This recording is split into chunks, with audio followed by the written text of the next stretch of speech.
ഈ ഒരു പലഹാരത്തിൻ്റെ റെസിപ്പി എന്തായാലും സേവ് ചെയ്ത് വെച്ചോളൂ. ഉണ്ടാക്കാനും വളരെ എളുപ്പമാണ്, അതുപോലെ തന്നെ ടേസ്റ്റിയാണ്, ഹെൽത്തിയും. ഇതെങ്ങനെയാണ് ഉണ്ടാക്കുന്നതെന്ന് നോക്കാം. അതിനായിട്ട് ആദ്യം തന്നെ ഒരു മീഡിയം വലുപ്പത്തിലുള്ള നേന്ത്രപ്പഴം എടുത്തിട്ടുണ്ട്.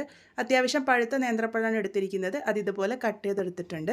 ഇനി ഒരു പാനിലേക്ക് 1 ടീസ്പൂൺ നെയ്യ് ഒഴിച്ച് കൊടുക്കാം. നമ്മൾ നേരത്തെ കട്ട് ചെയ്ത് വെച്ചിരിക്കുന്ന ആ ഒരു പഴം ഈ ഒരു നെയ്യിൽ നന്നായിട്ട് തന്നെ ഒന്ന് വഴറ്റിയെടുക്കാം. ഇത് വഴറ്റിയെടുക്കാൻ വേണ്ടിയിട്ട് ഒരുപാട് സമയമൊന്നും എടുക്കില്ല. അത്യാവശ്യം നല്ല പഴുത്ത പഴമാണ് ഉപയോഗിച്ചിരിക്കുന്നത്. കുറച്ച് സമയം കഴിയുമ്പോഴേക്കും അത് ഇതുപോലെ വെന്ത് അതൊന്ന് ചെറുതായിട്ട് ഉടച്ചു കൊടുക്കാം.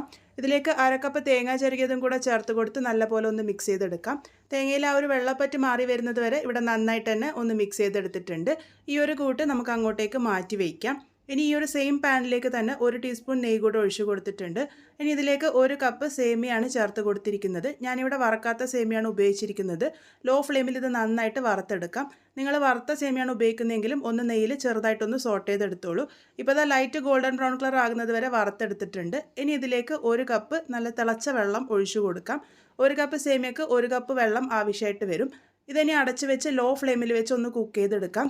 ചെറിയ സമയം കൊണ്ട് തന്നെ ഇത് വെന്ത് വന്നോളും. നല്ല നേർത്ത സേമിയാണ് ഞാനിവിടെ ഉപയോഗിച്ചിരിക്കുന്നത്. ഇതിപ്പോൾ നോക്കൂ, നന്നായിട്ട് വെന്ത് അതിൻ്റെ ആ ഒരു വെള്ളപ്പറ്റൊക്കെ നന്നായിട്ട് മാറി വന്നിട്ടുണ്ട്. ഈ ഒരു പാകത്തിന് വെന്ത് വന്നാൽ മതി. ഇനി ഇതിലേക്ക് 1/4 കപ്പ് പൊടിച്ച ശർക്കരയാണ് ചേർത്ത് കൊടുത്തിരിക്കുന്നത്. മധുരം നിങ്ങളുടെ ഇഷ്ടാനുസരണം കൂട്ടോ കുറക്കൊക്കെ ചെയ്യാവുന്നതാണ്. ശർക്കര ഞാനിവിടെ ഡയറക്റ്റ് ആയിട്ടാണ് ചേർത്ത് കൊടുത്തിരിക്കുന്നത്. നിങ്ങൾ ഉപയോഗിക്കുന്ന ശർക്കരയിൽ അഴുക്കുണ്ട് തോന്നുന്നുണ്ടെങ്കിൽ ശർക്കര പാനിയാക്കിയിട്ട് ചേർത്ത് കൊടുത്താൽ മതി. കുറച്ച് സമയം കഴിയുമ്പോഴേക്കും ശർക്കരയൊക്കെ ഇതുപോലെ ഉരുകിയിട്ട് നന്നായിട്ട് യോജിച്ച് വരും. ആ ഒരു സമയത്ത് നമ്മൾക്ക് നേരത്തെ ആ ഒരു വറുത്ത് മാറ്റി വെച്ചിരിക്കുന്ന ആ ഒരു പഴം കൂടെ ചേർത്ത് കൊടുക്കാം. അതിനുശേഷം നന്നായിട്ട് തന്നെ ഒന്ന് മിക്സ് ചെയ്തെടുക്കാം.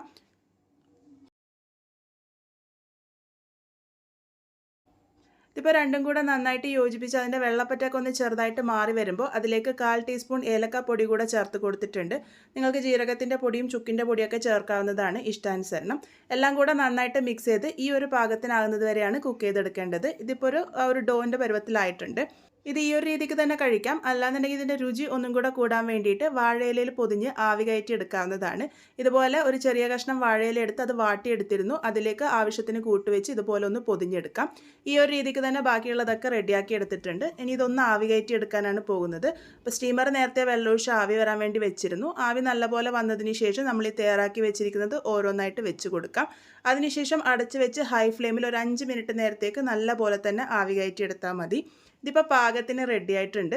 ഈ ഒരു രീതിക്ക് ആവി കയറ്റി എടുക്കുമ്പോൾ ഇതിൻ്റെ രുചി ശരിക്കും നന്നായിട്ട് കൂടും. ആ ഒരു വാഴയിലയുടെ രുചിയും അതുപോലെ തന്നെ എല്ലാം കൂടെ നന്നായിട്ടൊന്ന് സെറ്റായി കിട്ടാനും സഹായിക്കും. എന്തായാലും ട്രൈ ചെയ്ത് നോക്കൂ. നമ്മളിന്ന് ഉണ്ടാക്കിയിരിക്കുന്നത് സേമിയ അടയാണ്. ട്രൈ ചെയ്ത് ഫീഡ്ബാക്സ് ഒക്കെ പറയണേ.